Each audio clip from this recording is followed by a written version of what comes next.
Entrée, Adrien Corot. On a mis une petite musique brésilienne, forcément. Il a gagné au jeu, non? Non. Ça pourrait être Neymar, effectivement, on parle de Neymar parce qu'il a rejoué hier avec Al Hilal après 1 an de blessure. Il a fait son entrée sur le terrain du leader du championnat saoudien. Ça m'a donné envie de revenir sur son aventure au Paris Saint-Germain. Vu qu'on est un soir de match du Paris Saint-Germain, on va parler de Neymar au Paris Saint-Germain. Pourquoi Neymar à Paris, finalement, c'était grand? Alors, pourquoi Neymar à Paris c'était grand et pourquoi on en parle comme un flop finalement dans pas mal de conversations? Il n'y a qu'à voir le prix de son transfert, déjà. 222 millions d'euros, c'était à l'époque le plus gros transfert de l'histoire. C'est toujours le plus gros transfert de l'histoire, assez largement devant d'ailleurs, devant Kylian Mbappé qui signait le même été, et devant tout le reste, avec une sacrée écart quand même, avec tout le reste. Pour un bilan en Ligue des Champions, il faut le dire aussi, qui est quand même ultra décevant. C'est 6 années au Paris Saint-Germain. Neymar, il y a la finale en Ligue des Champions, le fameux Final 8, il y a une demi-finale de Ligue des Champions, et pour le reste, c'est 4 éliminations en 8e de finale. Bref, quand il rejoint l'Arabie Saoudite, il part un peu en mode énorme flop. Il a fini par incarner la loose parisienne en Ligue des Champions. Dans son parcours, il n'y a rien, si tu veux, qui a tiré le club vers le haut. C'est un joueur qui s'est gâché. Et lui, un jour, il dira qu'il a perdu 6 ans à Paris, parce qu'il a perdu 6 ans à Paris. Il a été payé pour te faire gagner la Ligue des Champions. Il y a eu un Final 8.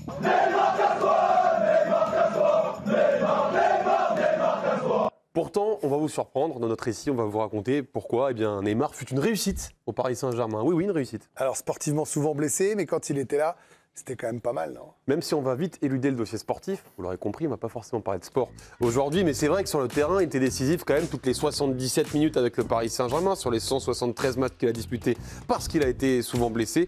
C'est tout simplement le 3e meilleur total de l'histoire du Paris Saint-Germain. Mais on va revenir surtout sur l'opération Neymar au PSG, parce qu'on est peut-être pas loin de l'opération du siècle, du transfert du siècle. Au moment où il signe, en 2017, c'est la folie à Paris, la boutique officielle évidemment qui est prise d'assaut, repeinte aux couleurs du Brésilien. Il faut se souvenir qu'à l'époque, il est derrière Messi et CR7. Il y a Neymar au 3e, c'est une marque énorme, c'est un joueur exceptionnel qui débarque au Parc des Princes, qui est fou de joie évidemment d'accueillir un joueur d'un tel niveau.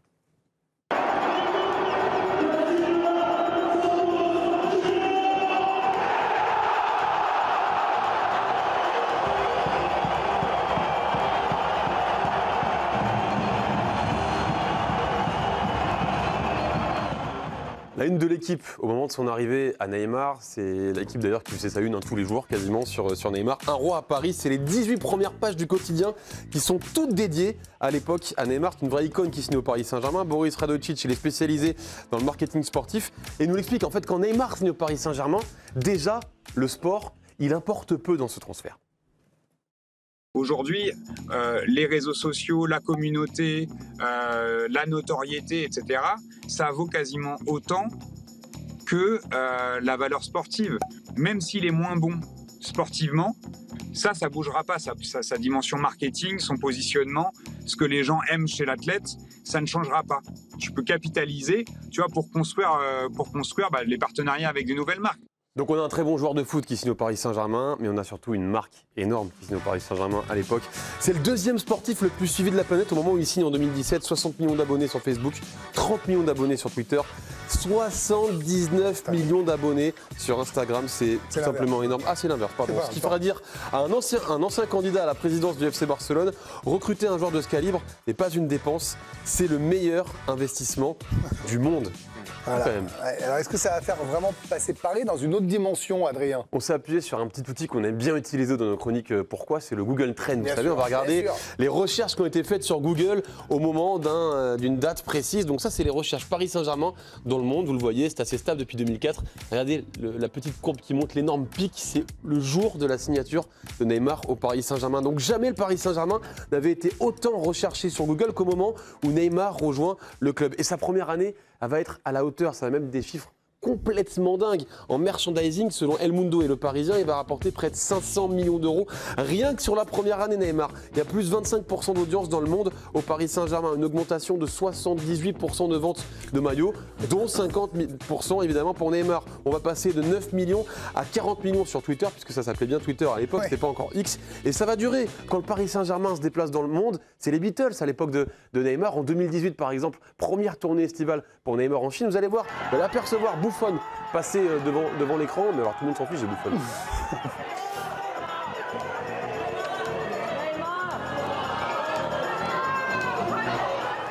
Et en Amérique latine, au Brésil, on a demandé à notre correspondant, Eric Frosio, à l'époque, c'est multiplié par 50, par 100, par 1000 la popularité du Paris Saint-Germain. Dès sa présentation au Parc des Princes, il y a eu plus de 50 millions de Brésiliens qui ont assisté à l'événement quelque part.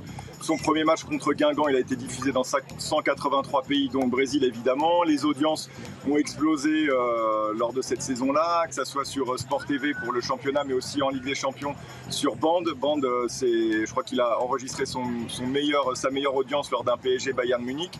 Je vais vous poser une question un peu bête, c'est peut-être la réponse. Ça attire des marques, tout ça? Effectivement, en 2017, arrivée de Neymar, donc le Paris Saint-Germain enregistre en recettes sponsoring, je parle uniquement des partenariats, des sponsoring, 154 millions d'euros. En 2023, lors de sa dernière année au Paris Saint-Germain, c'est 400 millions d'euros. Alors oui, il y a Messi qui était arrivé entre-temps, mais dans les chiffres, l'augmentation, c'est surtout 2017-2021. Parce qu'après Neymar, les sponsors, ils sont arrivés en masse. Il y a surtout le partenariat avec Jordan, qui est signé par exemple en 2018, qui est une immense signature pour le Paris Saint-Germain. 2019, le contrat avec Accor qui est signé, c'est avant l'arrivée de Messi, c'est 60 millions d'euros par an, c'est un record pour le Paris Saint-Germain. 2019 également, c'est la signature ou la prolongation du contrat avec Nike pour 70 millions d'euros. C'est l'un des plus gros contrats d'équipementier dans le foot au monde. Donc à ce moment-là, quand on regarde ces chiffres-là, les 222 millions d'euros, ils semblent plutôt bien investis.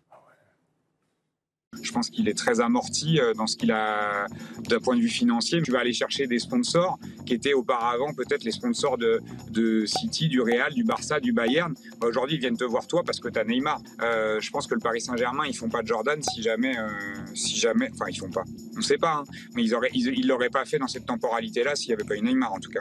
Voilà, il attire des sponsors, il attire des fans. Est-ce qu'il attire aussi des joueurs? Le même été que Neymar, quelques semaines plus tard, Kylian Mbappé rejoint le Paris Saint-Germain. Regardez ce que titre l'équipe au moment où on a cette information que Kylian Mbappé veut jouer au Paris Saint-Germain. Mbappé veut jouer avec Neymar. En fait, c'est ça qui est presque fou, c'est que Neymar, il a fait passer le Paris Saint-Germain dans une autre dimension, dans la tête des sponsors, dans la tête des joueurs aussi. Loïc Tanzi, notre insider transfert, il est bien placé évidemment pour nous raconter ça, lui qui était évidemment dans les coulisses encore une fois, mais à qui il faudra augmenter le tarif des piges, parce que vous le verrez, malheureusement le réseau il ne fonctionne pas très bien chez lui.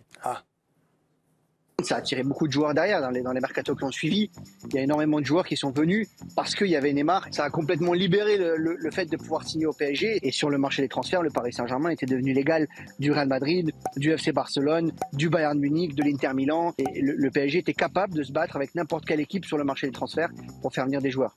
Quand je vois son château, je n'augmenterai pas sa pige, je vous le dis tout de suite. Et aujourd'hui, l'effet Neymar, est-ce qu'il se fait encore sentir au PSG? Ce que Paris a acquis, Paris ne l'a pas perdu justement en termes de valeur. Si on regarde sur l'année 2024, par exemple sur l'année 2023, Deloitte, le cabinet Deloitte qui classe les plus grosses puissances financières selon le chiffre d'affaires généré. En 1, on a le Real Madrid, 831 millions d'euros. Vous avez vu en 2, Manchester City, mais en 3, donc le Paris Saint-Germain qui est devenu une marque ultra puissante et beaucoup plus qu'elle ne l'était au moment de l'arrivée du Paris Saint-Germain. Pour vous dire à quel point la marque elle a perduré, même au Brésil, Paris continue de devenir un club ultra populaire malgré le départ de Neymar. Qui en profite encore aujourd'hui. On voit beaucoup de maillots du Paris Saint-Germain dans les rues, à Rio, à São Paulo. C'est un club, si c'est pas le numéro 1, en tout cas il est dans le top 3 des clubs préférés en Europe par les Brésiliens. Donc on a tout finalement, on a les transferts, on a les sponsors. Paris a changé complètement de dimension avec l'arrivée de Neymar et c'est pour ça que finalement c'était un grand transfert. Et on va continuer d'en reparler avec vous parce que, non, on va en parler beaucoup dans le pourquoi le débat dans un instant. Mais là, il faut que j'aille voir Eric Huette qui est en cabine puisque c'est la mi-temps. Monaco Étoile Rouge Belgrade, Eric. C'est pas encore un mi-temps, il y a 4 minutes à l'instant même annoncé, 4 minutes de temps additionnel, Greg, mais pour l'instant les Monégasques n'y arrivent pas. Un but partout face à l'Étoile Rouge Belgrade depuis l'égalisation sur penalty d'Ndiaye, le Sénégalais. On a le sentiment vraiment dans cette fin de première période qu'il y a pas mal de nervosité chez les Monégasques qui jouent même par moments parfois à l'envers. On va espérer qu'Adi Hutter à la mi-temps remette de l'ordre dans tout ça. Sachez que Golovin est parti s'échauffer. Peut-être entrera-t-il en début de seconde période. Merci Eric. Je précise que moi j'arrivais à 45-0-0. Pour moi c'est la mi-temps. S'ils font 4 minutes, c'est pas mon problème. Allez, dans un instant le débat sur Neymar. Pourquoi finalement Neymar à Paris c'était grand? Il a rejoué hier. Le PSG joue ce soir. C'était le soir pour le faire. Merci Adrien. Vous restez avec nous. Et puis on aura également le foutoir et la compo du PSG qui va arriver dans quelques secondes. Encore une dinguerie ou pas de Luis Enrique? À tout de suite.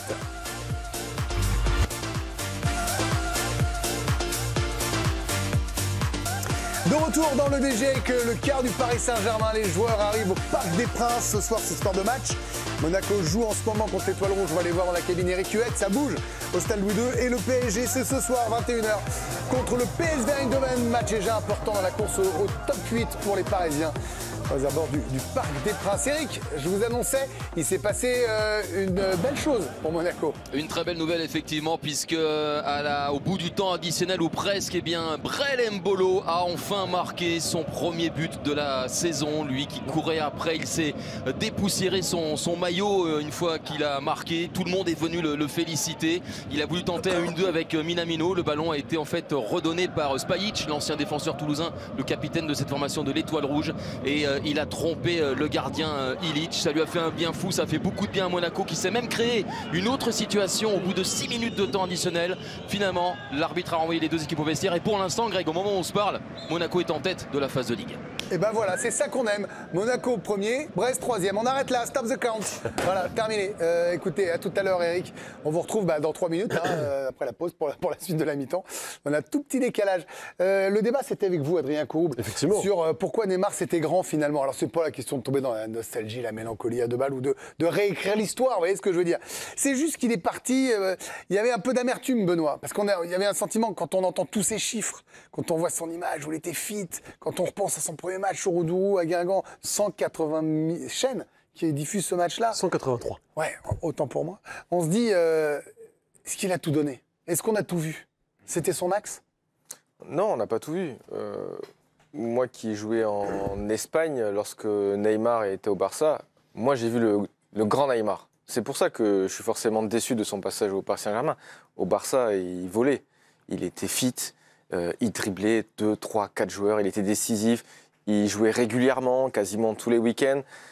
C'était un top 3 mondial, Neymar. Et forcément, lorsqu'il est arrivé, à Paris, il y avait beaucoup d'attentes. On a vu beaucoup quand même. Bien sûr qu'on a vu beaucoup, mais on n'a pas vu le Neymar du FC Barcelone. Ce que par séquence peut-être. Ce que les supporters parisiens auraient dû voir, c'est l'apogée de Neymar, c'est-à-dire Neymar qui arrive au Paris Saint-Germain pour gagner le Ballon d'Or, pour gagner une nouvelle Champions League qu'il avait gagné au Barça. Voilà ce qu'attendaient les joueurs. Un Neymar à l'apogée de son talent, de sa carrière. Le problème, c'est que c'était quasiment un match sur 2, c'était beaucoup de blessures, une hygiène de vie qui était catastrophique et qui était rendue publique. Donc forcément, tous les supporters et nous-mêmes avons tapé sur Neymar à cause de ça.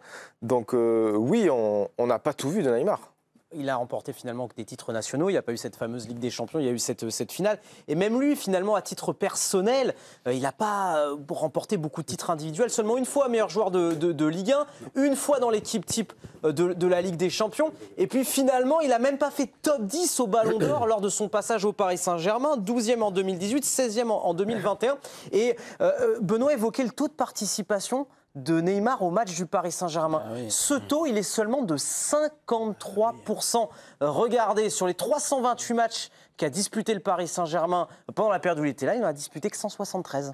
Le Ballon d'Or, J-6, je précise, nous serons là bien plus tôt que prévu lundi, enfin que d'habitude, pour vous faire le classement de la 30e à la 11e place. Puis derrière, ce sera le tapis rouge avec Messaoud Benterki en direct du Châtelet. Et derrière, la grande soirée du Ballon d'Or à ne pas louper sur la chaîne L'Équipe. À partir de demain, on fera un point régulier J-5. On a essayé de corrompre Olivier Bossard et Dave Apadou, mais pas de classement. Et même, pour tout vous dire, même eux ne l'ont pas. Donc c'est tout nouveau. Et c'est vrai, bien sûr. Sinon, je ne le dirais pas. Il y a un secret comme jamais. Il y a Ludo là, qui nous persécute depuis tout à l'heure. Non, mais là, il n'y arrivera pas. Mais on vous a vu dans le document, j'allais dire, proposé par Niaco, vous étiez un peu sévère sur ça, mais vous me disiez, pendant la pause, je voudrais qu'on vous lance là-dessus, c'est la première blessure qui déclenche tout. Oui, parce qu'en fait, dans le passage, je parle du fait qu'effectivement, il n'a pas pu faire franchir ce cap, mais parce que je rajoute du fait de ses blessures et de ce temps de jeu effectif qui est de moins d'un match sur 2, quoi, globalement. Et en fait, le péché originel, c'est cette première blessure en février 2018, je crois, ou quelque chose comme ça. Contre l'OM. Exactement. Et qui, derrière, en fait, va entraîner toutes les conséquences. Parce que, juste très rapidement, le Brésil, qui a la main un peu sur Neymar, beaucoup plus que le PSG, le staff du Brésil considère qu'il faut le retaper pour la Coupe du Monde qui a lieu quelques mois plus tard. C'est-à-dire qu'au lieu de suivre un protocole beaucoup plus long pour reconsolider son pied, etc., en fait, on accélère et on saute des étapes pour le retaper. Et derrière, qu'est-ce qui se passe? Un an plus tard, il se fait exactement la même blessure. Un an plus tard, et cette fois, c'est Strasbourg. Voilà. Et donc derrière, c'est-à-dire que 2 fois en 2 ans, vous perdez le meilleur joueur du monde qui joue des demi-saisons. Mais le temps où il a joué, 9 fois sur 10, c'était le meilleur joueur non seulement du PSG, mais pas loin d'être le meilleur joueur d'Europe, ou presque. Il a été incroyable. Et un dernier point, et j'en finis là-dessus, Adrien nous parlait un petit peu des steps qu'a réussi à avoir le PSG pendant le passage de Neymar. Il y en a un aussi qu'on sous-estime, c'est que Paris a gagné une importance capitale dans les instances. C'est-à-dire que c'est devenu un club qui compte au sein de l'UEFA, à tel point que maintenant on a l'impression qu'ils co-dirigent le foot européen. Bon, le foot français, c'est même pas la peine. Et que une partie des gens de la FIFA, Gianni Infantino, etc., sont allés s'installer au Qatar. Il n'y a plus de révolte de l'Italie ou de l'Allemagne et compagnie. Exactement. Et Nasser Al-Khelaifi est président de l'ECA, qui est l'association des clubs européens. Et tout ça, c'est le crédit, en partie, mais en grande partie, le crédit apporté par la venue de Neymar, parce qu'ils ont réussi le coup du siècle, qui est de faire venir à ce moment-là, celui qui est destiné à être le meilleur joueur du monde à 25 ans, pas à 30. Avec un contrat où celui qui avait mis la clause d'achat à 222 millions d'euros doit être au chômage depuis à peu près maintenant. Voilà, il n'avait pas compris que le foot, il a changé. Oui, le foot, il a changé. Vous n'avez pas un micro-trotte ou quelque chose comme ça? Effectivement, on a demandé à Jérémy Janingro de demander aux supporters parisiens aujourd'hui, au Parc des Princes, ce qu'ils pensaient de Neymar. Et vous le verrez, les retours de Neymar au Paris Saint-Germain, les retours sont plutôt positifs malgré les blessures, malgré les erreurs de Neymar au PSG. Vous voulez que je vous relance Envoyez quand même. Ça reste pour moi une légende du club, parce qu'un joueur de sa qualité, il marque forcément le club, il a marqué par ses buts et par son nombre de passes D. Puis ouais, il marque quand même. Hein. C'est un bon joueur. Hein. Le fait qu'il revienne quand même, ça fait plaisir, mais c'est pas un joueur qui nous manque actuellement. Non. Incroyable ce qu'il a apporté à Paris et franchement, je trouve que c'est un passage très positif. Un grand joueur, une icône du club. Ça a quand même changé, parce que ça finit par des Neymar Castois au pied de son domicile. Hein. Orchestré, pas orchestré, c'est autre chose. C'est terrible. Mais l'image de fin est folle. Je l'ai adoré autant que je l'ai détesté. Et hier, j'en rigolais, mais pour moi, c'était l'élu. C'était lui qui devait prendre la suite, c'est lui qui devait prendre la main du football mondial. C'est lui qui aurait dû voler les 2 derniers ballons d'or de Messi et de Ronaldo. Il devrait à l'heure actuelle en avoir au moins 3, Neymar. Et moi, j'aime beaucoup les joueurs qui ont cette arrogance, ce panache d'affirmer cette confiance en eux. Et donc, il a affirmé des choses quand il est arrivé à Paris. Je me dégage de Barcelone parce que je veux gagner le Ballon d'Or et que Messi, avec lui, c'est compliqué. Donc, je viens là parce que j'ai des ambitions, parce que je veux gagner ci, parce que je veux gagner ça. Moi, ce qui me dérange, et c'est pour ça que je l'ai aimé autant que je l'ai détesté, même s'il m'a émerveillé. J'ai en souvenir des matchs contre Bayern, contre Dortmund, là, quand il est sur la tribune à la fin. Enfin, j'ai des images. La première année, c'était complètement fou. Il prenait et il jouait avec ses enfants dans le jardin. Mais c'était fabuleux. Et c'est pour ça que je lui en veux. C'est-à-dire que ma déception qu'on a vue tout à l'heure sur les images, elle est à l'image de tout ce que j'avais misé sur lui, parce que je pensais que ça allait être lui. Et donc je lui en veux, parce que quand on voit ce que s'inflige les derniers top 3 du Ballon d'Or en termes d'hygiène de vie, c'est pas ça, lui. Hein. Il a choisi la vie. Il a choisi autre chose. Mais voilà. Un autre style. Ce qui m'a énervé, c'est qu'il avait annoncé que. Et quand tu annonces quelque chose, il faut mettre les actes en face des paroles. C'est pour ça que j'en veux à Mbappé aussi un peu en ce moment. Vous avez raison, Ludo. On finit avec vous, Olivier Bossard, avant de passer au foutoir. Je vous voyais écouter. En fait, ce qui m'intéressait, c'est aussi de voir vos visages quand on parlait de lui. Parce que je ne savais pas trop où on allait en parlant de Neymar. Est-ce que les gens l'avaient oublié? Je ne pense pas. On aime tous le foot, ce genre de choses. Non, mais hier, le fait qu'il revienne quand même, il arrive, malgré ses blessures, malgré le fait qu'il soit loin, à faire beaucoup de parler de lui et que toutes les chaînes qui aiment le foot, tous les gens qui aiment le foot, ont regardé son entrée hier. Malgré tout. Bah oui, parce que ça reste un joueur extraordinaire, mais je suis d'accord avec Ludo. En fait, il est aussi attachant que détestable, mais c'est aussi un joueur qui baigne dans le foot business depuis qu'il a 8 ans. Et pour moi, il a fait. Son père l'a tué. Je pense qu'il a fait ce qu'il a pu, malheureusement. Il l'a enrichi, mais il faut voir. Malheureusement, les blessures ne viennent pas par hasard. Mais moi, c'est un joueur que j'ai adoré. Benoît disait tout à l'heure qu'on ne l'a peut-être pas vu en prime avec le PSG. Franchement, sa première saison avec le PSG, c'est de l'art.